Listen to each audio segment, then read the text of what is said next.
May 30, 2012. This is Justice Done Dirt Cheap. Just going to share some thoughts with you regarding legal matters.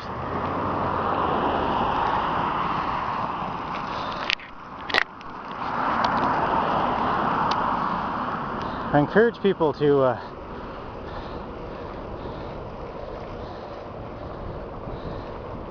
pursue their own fights in the courts,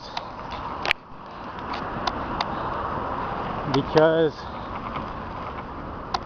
it is an experience where one gets a first-hand experience in how the legal system works,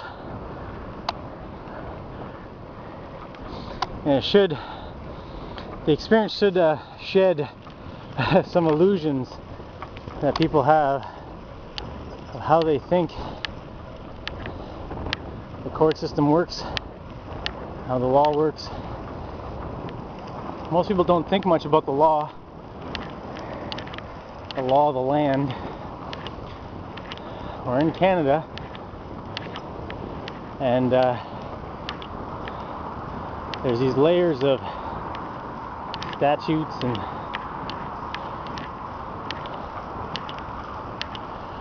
laws that are layered on top of us. They permeate every aspect of our lives. They regulate most things.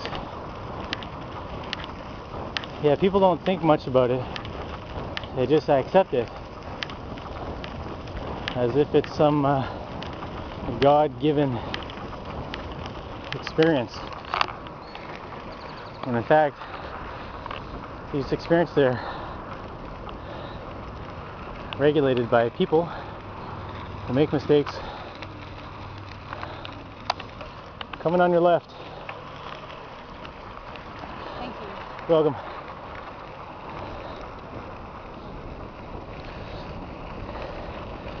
People who put these laws into place make mistakes, write them incorrectly, may do them for good intentions, bad intentions that might be intended to generate money for a few vested individuals.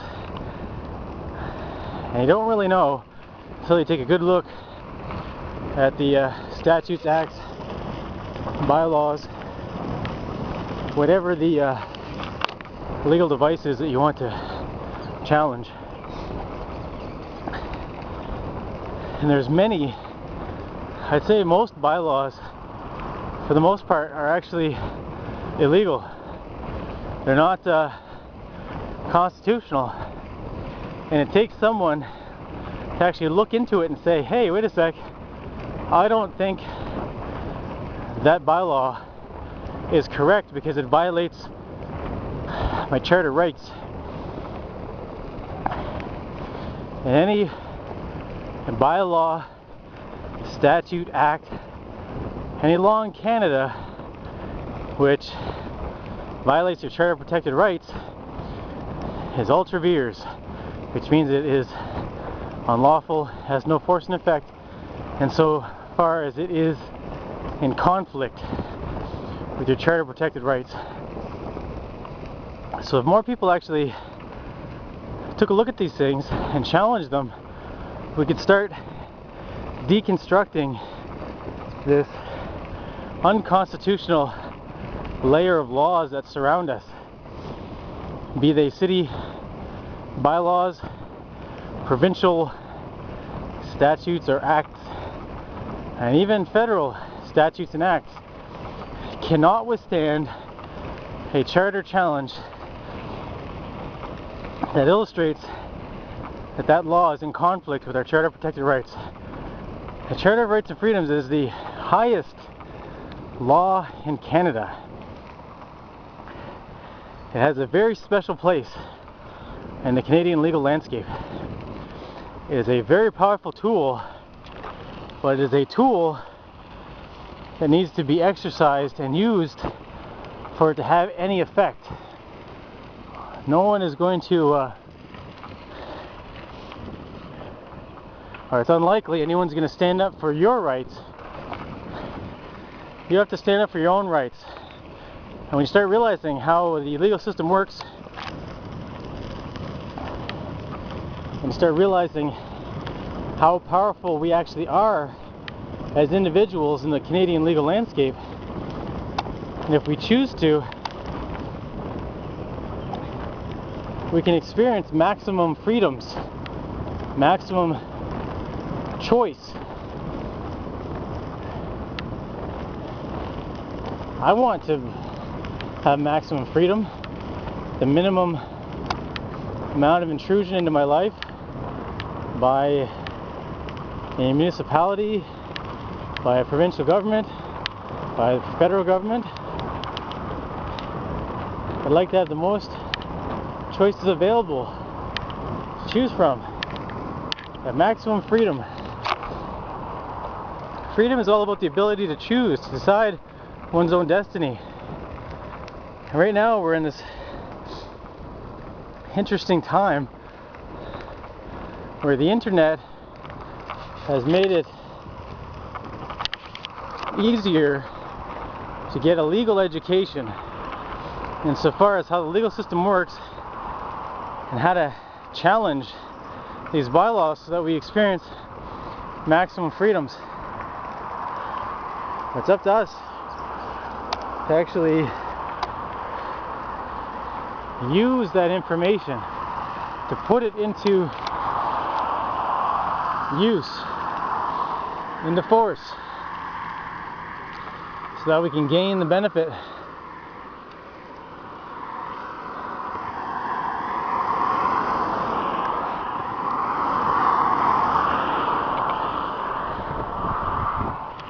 a tool does you no good if it's just sitting on the shelf. It's there in case you need it, but if you're not using it, it's not really doing you any good.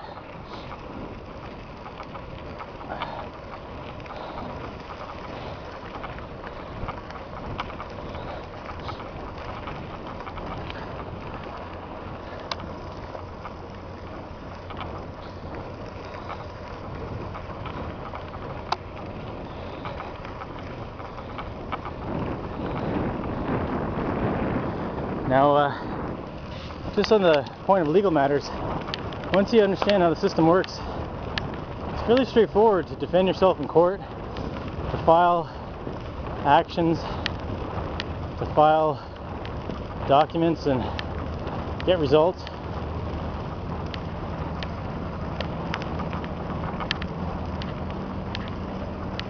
It's an empowering experience to learn that you have the ability to do these things that otherwise you think you don't know how to do it. And lawyers get paid the big bucks to file the same paperwork. Let me tell you, not all lawyers are created equal. It's like everyone else. There's good ones, bad ones, ones that just happen to make it through law school and they're practicing because they paid to play.